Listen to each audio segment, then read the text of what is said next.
Hello, everybody. Welcome to another episode of The Nostalgia Trap. My name is David Parsons, and this show is a podcast that talks to folks about the development of their politics in general, but really, I'm interested in people that are grossed out and want to change the situation in the United States.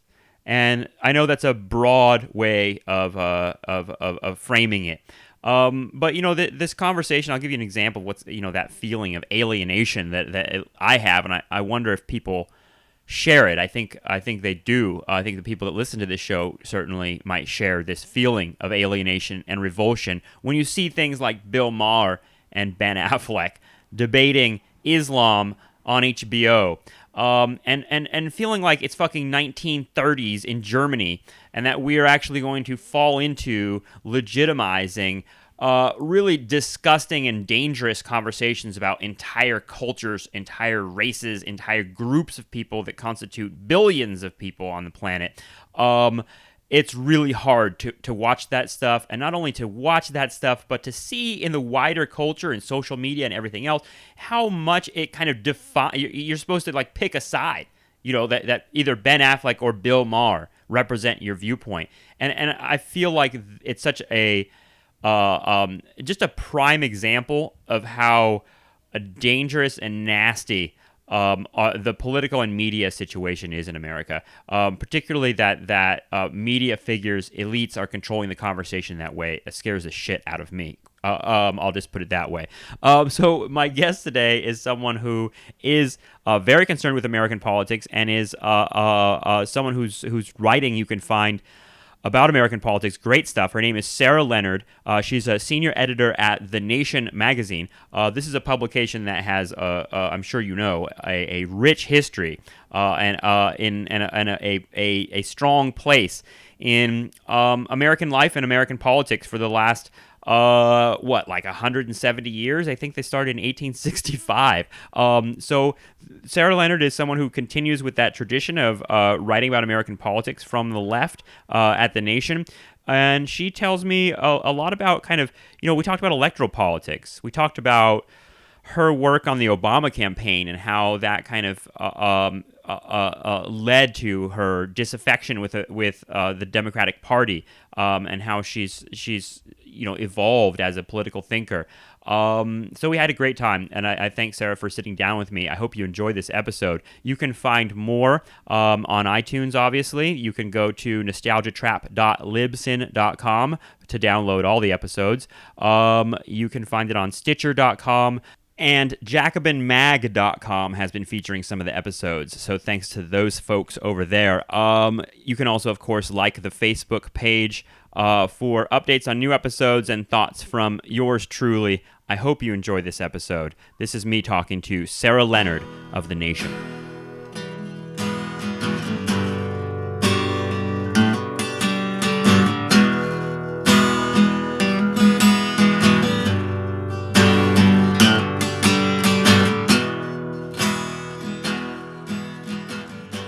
Well, I come from a family that you could probably describe as sort of left Democratic in its politics. So the sort of general framework growing up in my household was that Republicans were idiots and Democrats were better. Right. And growing up as I did during the Clinton presidency, it just seemed natural to me that the president was a Democrat. Yeah. As my parents thought it should be. Right.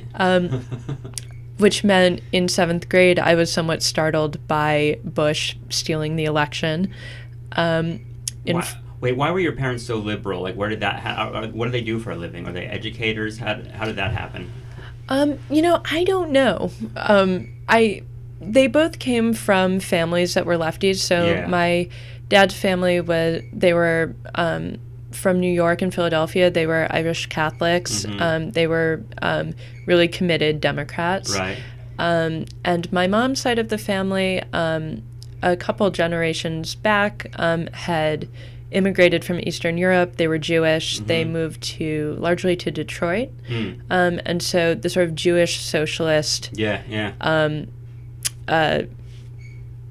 scene there is really what that side of my family came out of, and they Okay. were very involved in the Jewish community, and in, they identified as socialists. So you have that in the DNA of your family a little bit.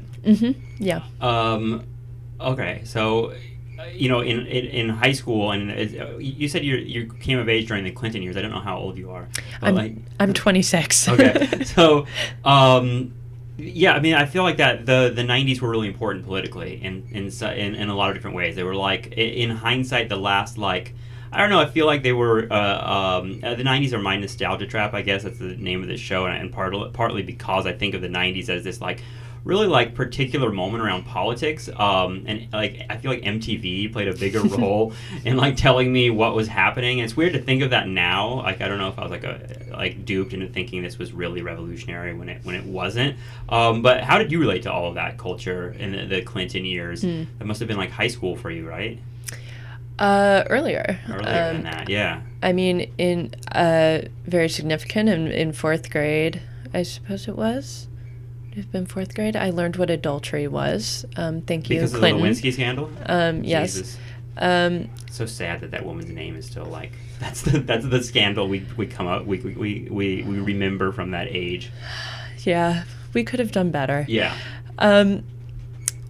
And for me, I mean, I remember in seventh grade, following Bush stealing the election. And actually that was the same year I started watching a lot of MTV. Yeah.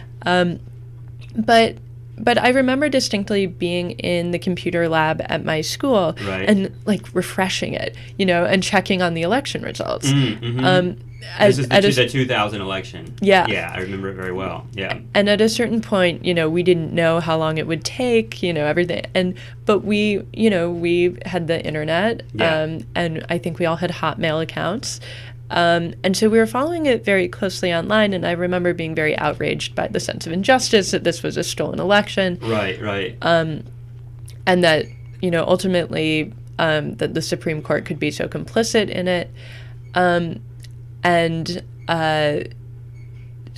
My dad teaches law, actually. So I had grown up with this idea of the Supreme Court as being sort of, one of the few places in American politics which stood to a degree apart from the fray.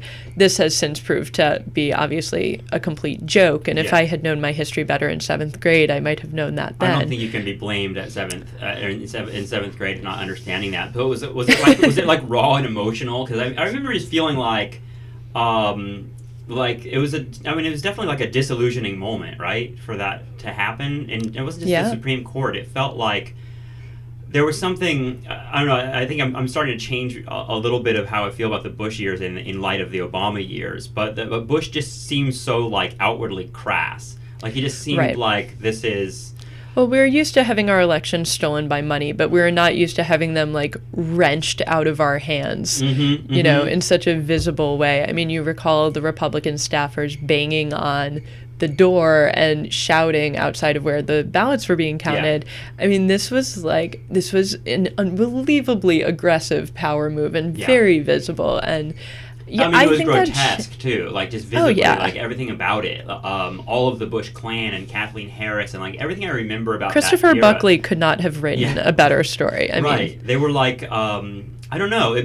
When I look at the Republicans, particularly that group, like Cheney and Rumsfeld and all them, it's hard not to believe in, like, some sort of reptilian kind of thing. Like, it seems very plausible. Yeah, they seem like they're shapeshifters or something like that. And when I hear that kind of thinking, as paranoid as it is, it makes sense to me in some ways. The Illuminati is sort of a plausible theory for what appears to be going on there. Sure. So what did you do as a seventh grader that's now pissed off about what's going on in national politics, and particularly presidential politics? Did you get active? Did you start a newspaper? Well, I guess that would be a zine at that point. Yeah, it would have been a zine. I never really had a zine, but what did I do? Well, I started reading a lot more online because I had internet access, and that was very easy to do. And suddenly I had sort of this was like a really interesting, controversial, messed up thing that had happened, and I was going to read about it. And I got very into big D Democratic politics. As a result, this was sort of the expected political framework in my household anyway, and also seemed to be the side of justice given what had just happened. And you know, for a few years that really defined my politics. And in high school, I worked at the 2004 Democratic National Convention because it was in Boston. For John Kerry. Yes, I wasn't working for John Kerry exactly, but I was working the for... year that John Kerry ran. Yes. Yeah. I was working for one of the communications directors at the convention, who I later worked for when he ran for, still in high school, when he ran for state senate and lost to Scott Brown, a loss which is still reverberating today. Yeah. And I mean, that was a very interesting experience. I was in the room when Barack Obama gave that speech that made him famous, and I mean, people were crying. Like, it was really... What speech that made him famous? The 2004, convention speech. Sorry. You know, for some reason I thought you were referring to some like backroom speech that he did. That was just like... I was not privy to a lot of backrooms. Rallying the troops. But you were young. I mean, you must have been like, what, like 17 or 18 when this was happening? Yeah, I think said you were in high maybe school? even a year younger. Yeah. And so what position are you in? Like, are you an intern, or are you just there? In what capacity? I don't know what I was. New people? I was running around with a pass that let me go most places in the convention hall. And so I would find notes from my boss. I would get VIPs occasionally where they needed to go. I would be running press releases to people. I mean, looking back on it, what's, you know, I was very young, and I had a very sort of party-based understanding of what politics was. So to me, it wasn't that I was involved in the Democratic Party because I thought the Democratic Party was perfect, although I think at that age I had a much more limited sense of its failings, but rather that it didn't seem like anything outside of the party system was a plausible political power in the U.S. That is arguably true, although I don't hold that view now, in that I think the only thing worth doing is building a power that's to the left of that. But you know, at the same time as I was involved in that, I really grew up on punk, which actually was really important to ensuring that even while I was involved in this sort of party politics, my sensibility, which would later become sort of more important to me, was actually well to the left of that and had some built-in skepticism for what seemed like a very establishment position.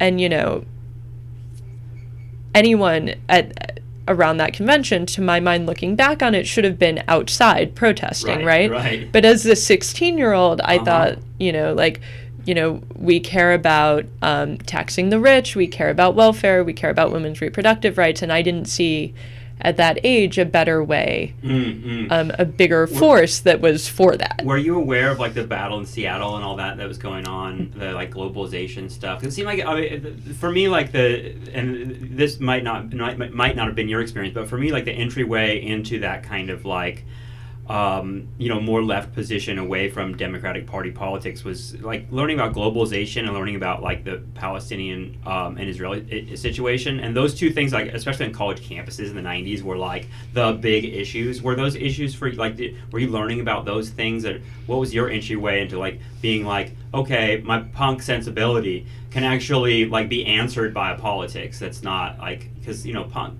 in the Democratic Party, you know, like that's Green Day, you know what I mean? Like that's how I feel like that's the Green Day of political parties. So like how did that process happen? I like that. I think that's appropriate. Green Day is the equivalent of the Democratic Party.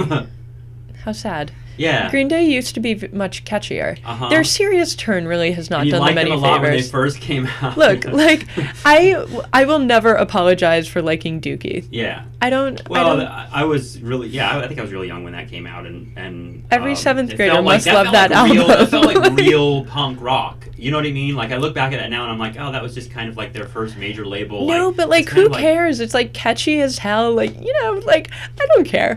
I would put it on right now. I would. I would too. It's timeless stuff. But there's also, it's also like saying, U2 is just the Joshua Tree. They're not. You know, they went on for 30 more years, and so did Green Day. And I don't know what they're doing now.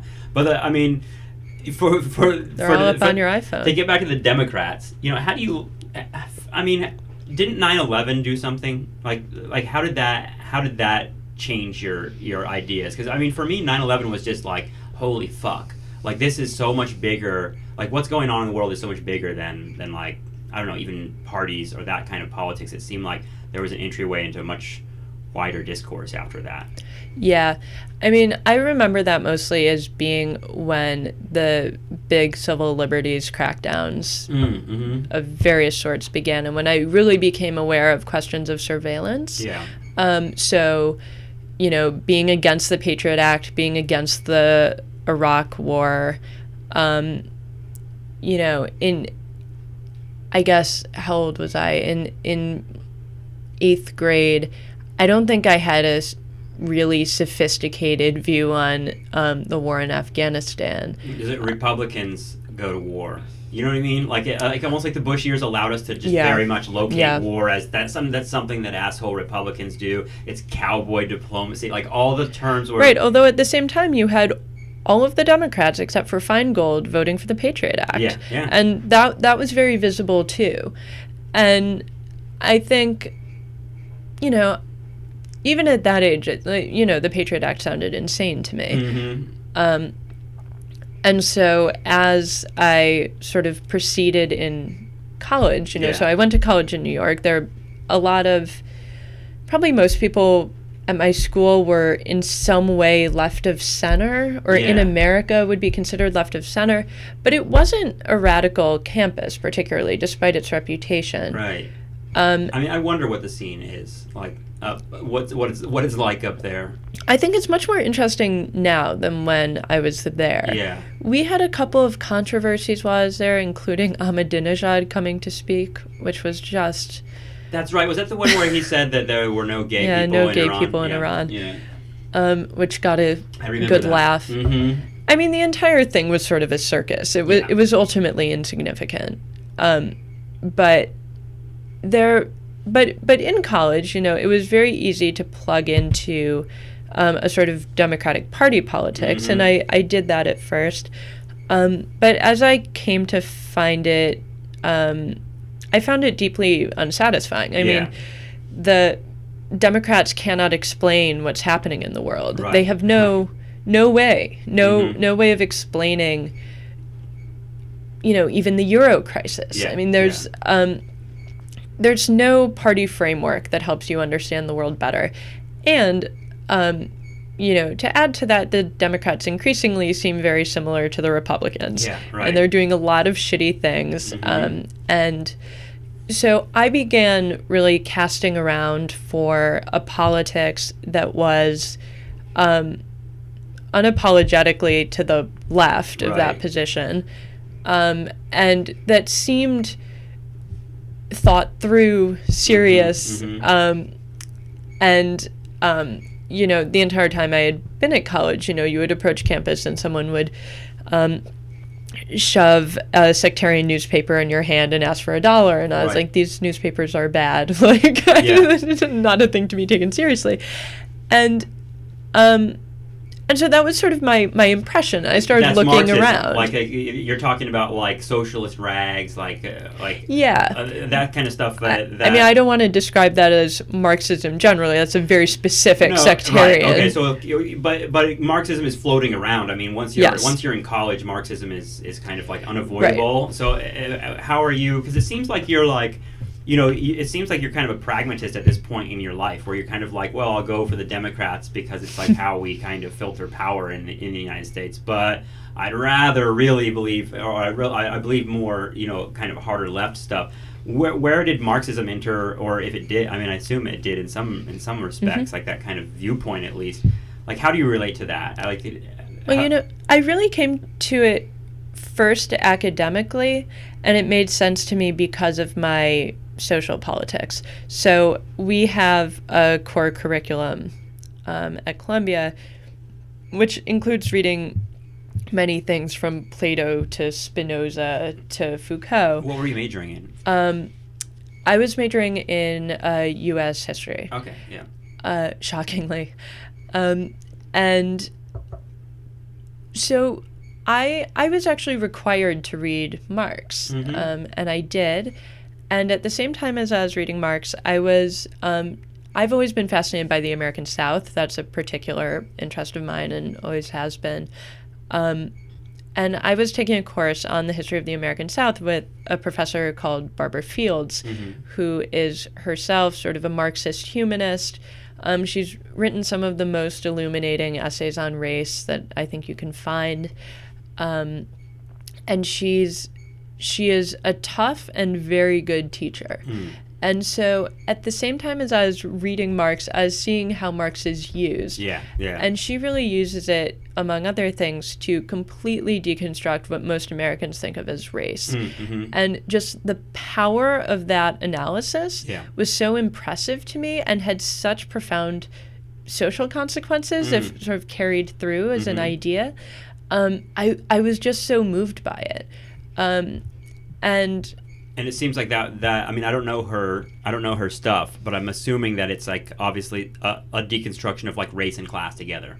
Yes. Right. And it's about how something that people think of as being some sort of concrete reality, like race, is constructed to justify taking power away from people.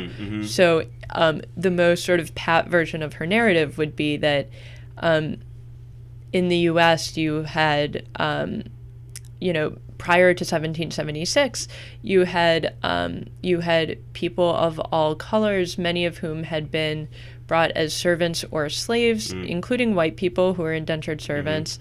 And you also had Native Americans. You had all these different people who had sort of a range of rights depending on the situation. Right. And you had slavery. And so for her, 1776, the Declaration of Independence is a moment where all people are declared equal, but the people who are declaring all people equal don't want to lose their labor force. Right. And so when you sort of lock in to explain how everyone's equal, but these people aren't, it's like, well, they're a different race. Right. They're not people. And so this is her way of sort of historicizing the way that concept and gets. It's super sinister and dark because it's like that idea, because it's like sanctifying the racism in the founding of the nation. You know what I mean? It's kind of like all one piece. Constructing a racial reality out of the formation of the state, basically. Yeah. That's awesome. Yeah. I could see that being a mind-blowing thought. Yeah. And so I had this sense that I was sort of a Marxist analytically. It made the most sense to me. It seemed like the smartest. More than anything, it helped make sense of what I was seeing. And because I felt that I was to the left of the Democratic Party, certainly on economics, but also more broadly and on foreign policy, I had a sense that I was a socialist. Yeah. And why socialist as opposed to any of the others? You know what I mean? Like, why landing on socialism? I think at the time I was sort of disgusted by the apologetic way that Democrats would talk about redistribution. Yeah. When it seemed so obvious what the moral thing to do was. And also that redistribution was already going on, just in going a different upward. direction. Yeah, right. Yeah. And all of my common sense said to me that this was completely ridiculous. And I was like, okay, you want to like wimp out every time a Republican calls you a socialist and be like, oh no, we don't want to help poor people that much. Fuck you, I'm a socialist. I'm tough on crime. You know, like I feel like the Democrats got in a race with the Republicans to be like more Republican. You know what I mean? Like in the 90s, like that's the story of like Clinton and neoliberalism like becoming the dominant mode of the Democratic Party is like, we're free market. We love the free market. We hate welfare. We're tough on crime. We want surveillance like that. Like we want war. And it's almost like the Republicans set the kind of like, well, they throw down the gauntlet of like, this is what America is, and Democrats kind of running and catching up. And it's been so long since the Democrats had any, I don't know, kind of feeling like they're taking the direction of national politics themselves, that I feel like that's why Obama was elected. People like wanted that. Well, it goes with the funding, right? Like, if essentially what politics is right now is competing for the funding of big donors so as to win elections, there's only one direction that's going to lead you, and it's not towards socialism. Yeah. So, you know, that's sort of what we're looking at right now. And the Democrats, in a sense, you know, not all senses, but many, are therefore sort of pursuing the same things Republicans are pursuing, but they can't quite do it as hard as Republicans do it because they're still held by some of these, you know, a small degree of loyalty to the labor movement and some fidelity to women's rights. And, you know, but all of this is...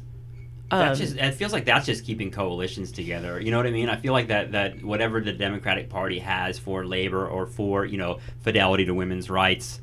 it's just politics in a sense. Well, right. I mean, like they can play that chord. I feel like, I mean, I was just home over the summer in California, and when I'm home, I get to watch TV because my parents blast the TV all the time, and I get to look at celebrity magazines, and like there's People magazine with Hillary Clinton on the cover, and she's all like made up, and it says, you know, it says we have one more glass ceiling to break, you know, and she's gonna like invoke that feminist language, and I felt it was so cynical. Like looking at the People magazine with her like carrying a puppy or whatever, it just felt like to kind of use feminism in that way. It felt so gross to me, but at the same time, I understand the like depth of the victory.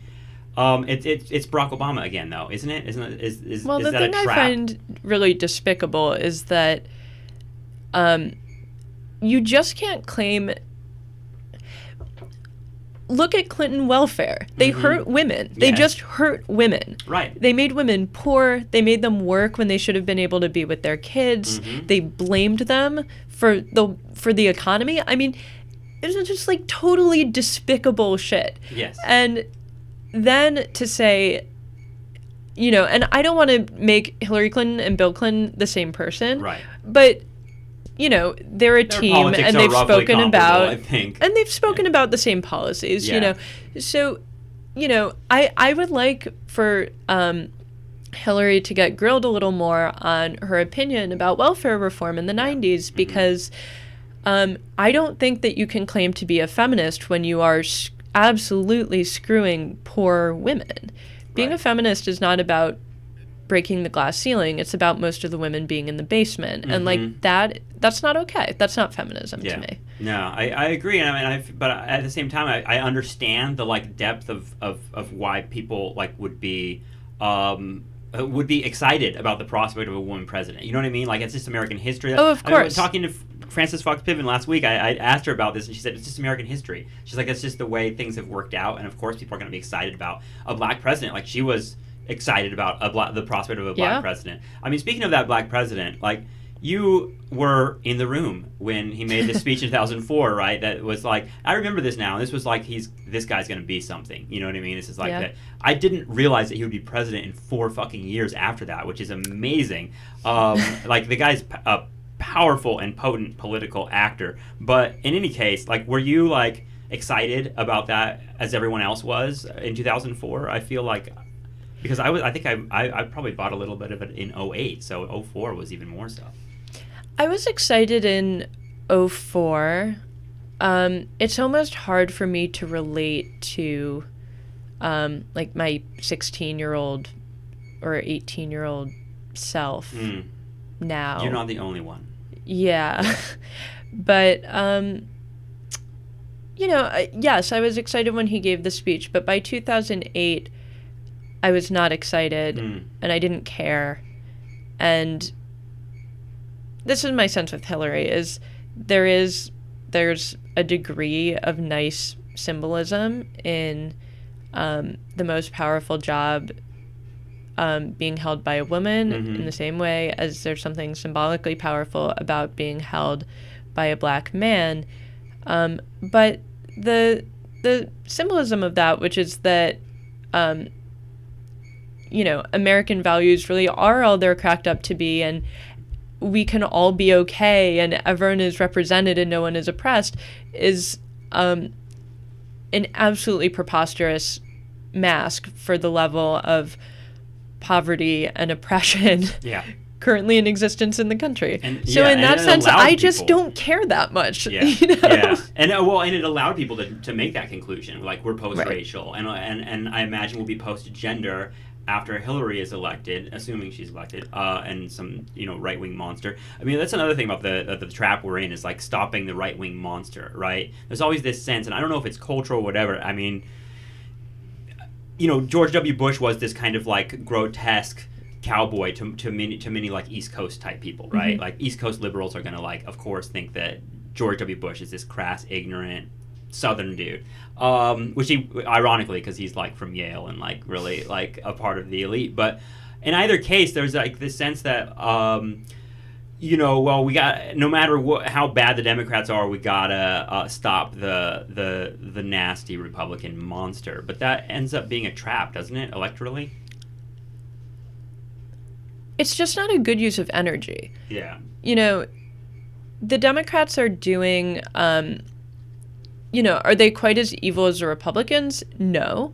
And there are some Democrats, I do think someone like Elizabeth Warren is doing good work. Yeah. Like, I'm absolutely delighted that she's doing the work that she's doing, and I think people should go vote for her. Yeah. But that said, I mean, if what you're interested in is a somewhat equitable distribution of wealth and safety in this country, right. And a not murderous and seemingly deranged foreign policy, then the Democrats have shown that they are not interested in delivering that, and that even when you elect Democrats who have promised to do better on those fronts, by and large, they don't, right? Yeah. And so I would argue that if those are the things you want, you should be doing a different sort of work. Yeah.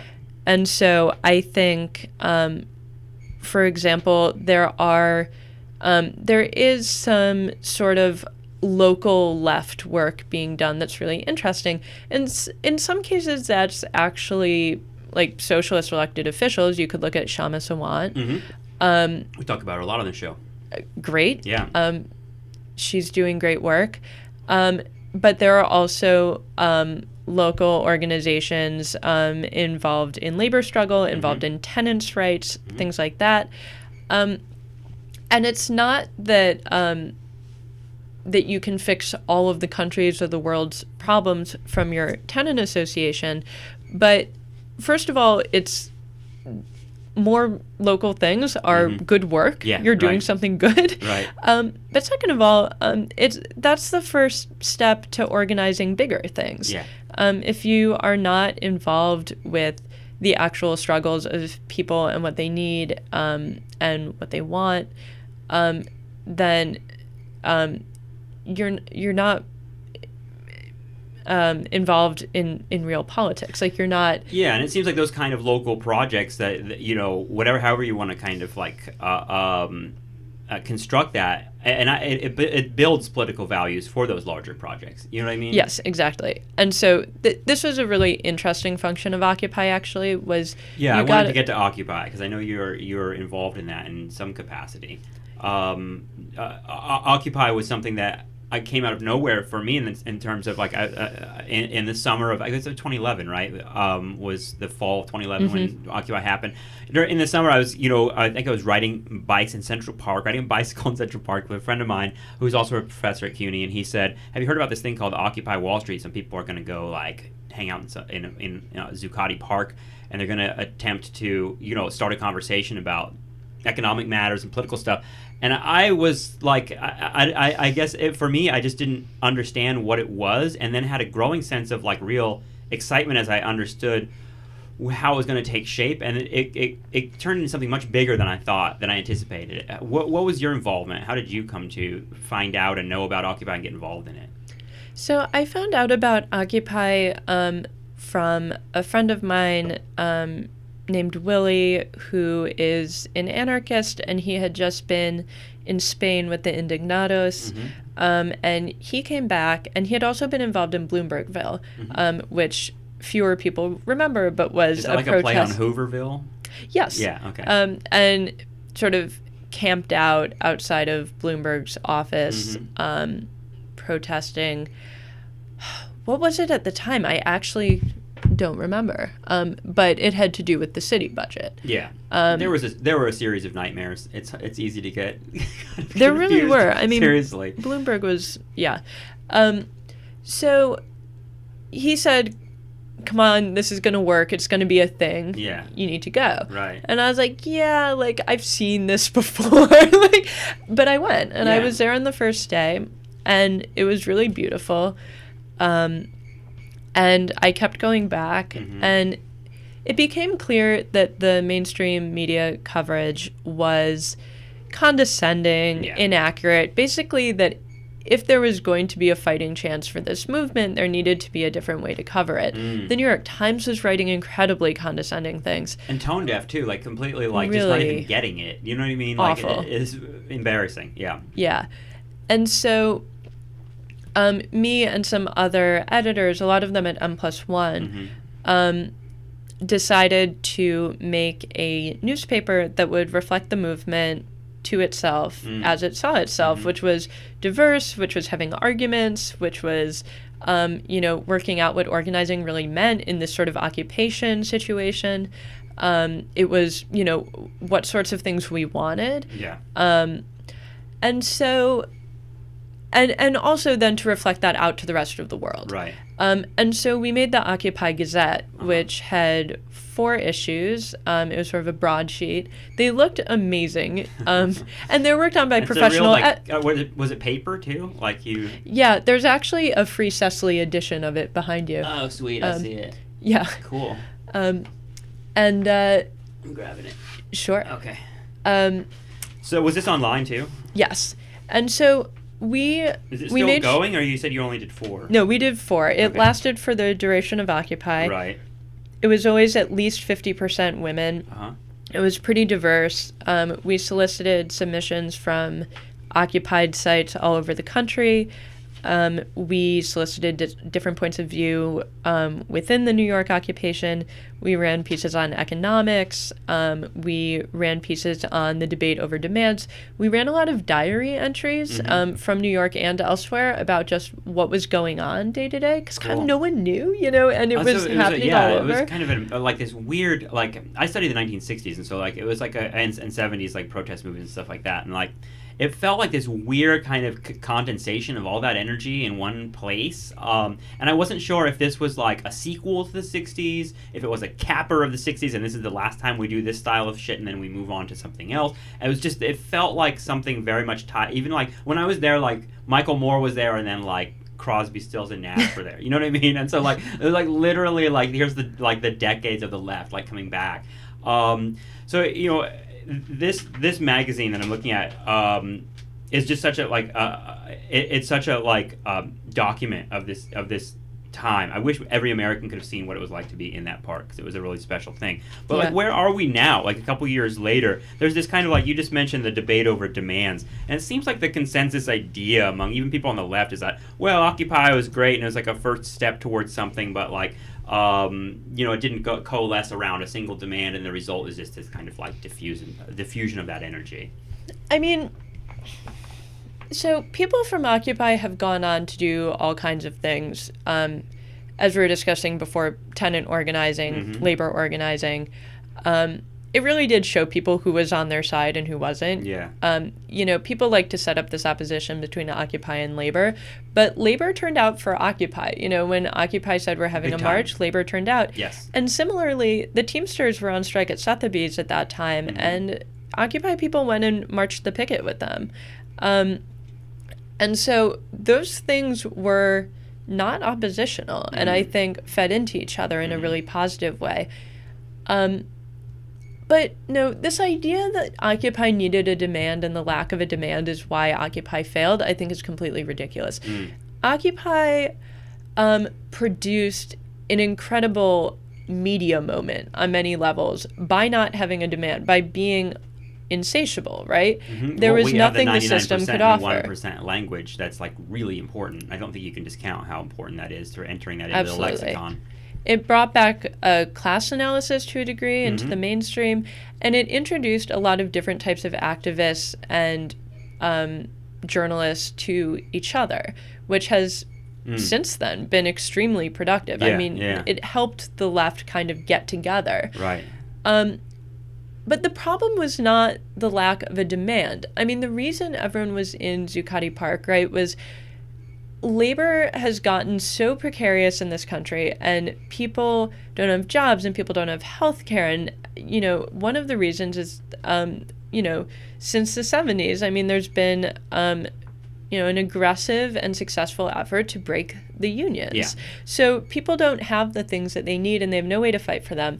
And so everyone ends up in Zuccotti Park, and everyone's like, whoa, why aren't they more effective? Right. We're here because our organizations have been systematically destroyed by capital. Yeah. And also Zuccotti, I mean, we shouldn't forget that, like, Ray Kelly descended upon Zuccotti Park and violently repressed it. That's a critical part. Like, when people talk about, like, the civil rights movement falling apart in the late 60s and early 70s, they kind of always leave out the fact that, like, several civil rights leaders were murdered. The FBI was surveilling these people and provoking these people. I mean, it was a real kind of concerted effort from the state to repress this political energy. So, like, I think Zuccotti, and Occupy has to take that into account when we think about the history of that movement too.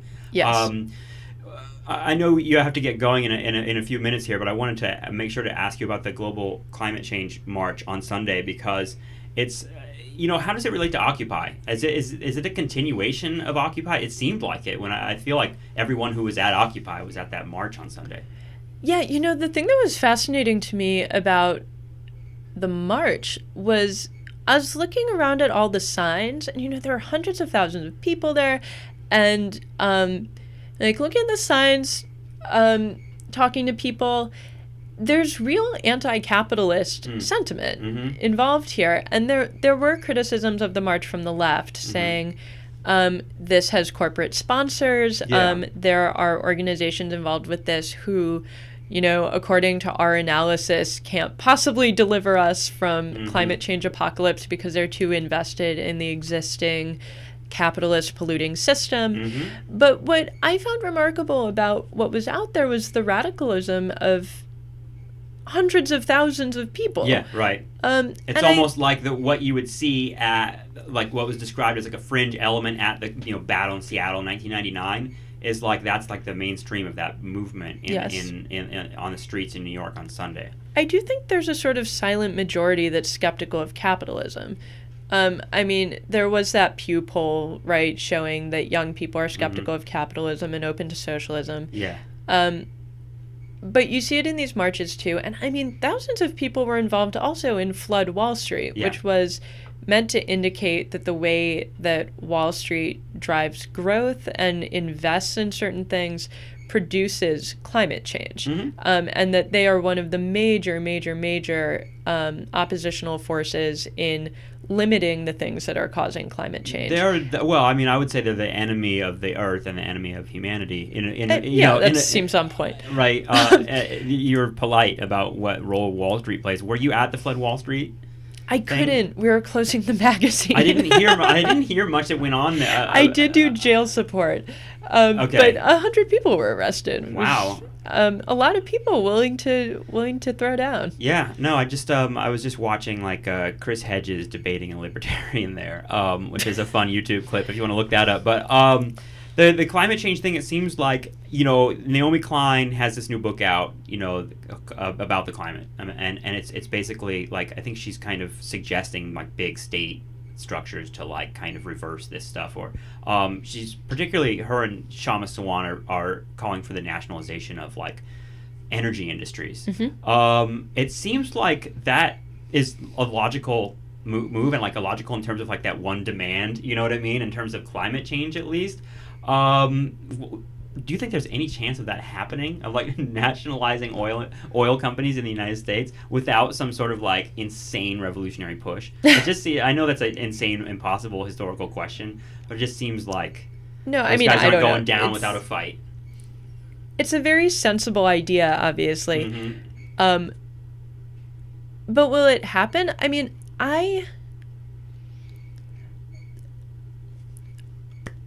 we don't know if we're going to make it out of climate change. And while we cannot give up because it's a social justice issue, because if things start flooding, the poor are going to die first. Yeah. We have to fight on this. I can't claim to be optimistic. Nothing I have seen indicates that anyone is going to attempt to save humanity from climate change rather than their own election prospects. Yeah. It just looks unlikely. And so that's why people imagine all these other scenarios, I think. That's why they kind of turn to radicalism, is because Yeah, absolutely. That said, there's obviously a growing sense of urgency. You had a lot of people on the street. This was the biggest climate march ever. I hope to God something is about to happen that I can't predict. Yeah. No, I think that's the best that you can say, is that, for me, the thing that you cannot predict is like, I spent, I think, a lot of the early 2000s thinking a lot about like 2012 and Mayan apocalypse and aliens and shit like that, because it was like literally the only way I could imagine a scenario. The aliens will save us from climate change. Right, exactly. It's as plausible as anything else. They're just waiting for us to like completely prove that we can't do it, and we can't turn it around ourselves. It seems like a really kind of pessimistic notion, but at the same time, it's aliens sound very optimistic. Yeah, no, you're right. That's actually quite an optimistic idea. But it's a product of the pessimism that the aliens enter into the scenario. Certainly. Thank you so much, Sarah, for sitting down with me. I appreciate my pleasure. it. Thank you.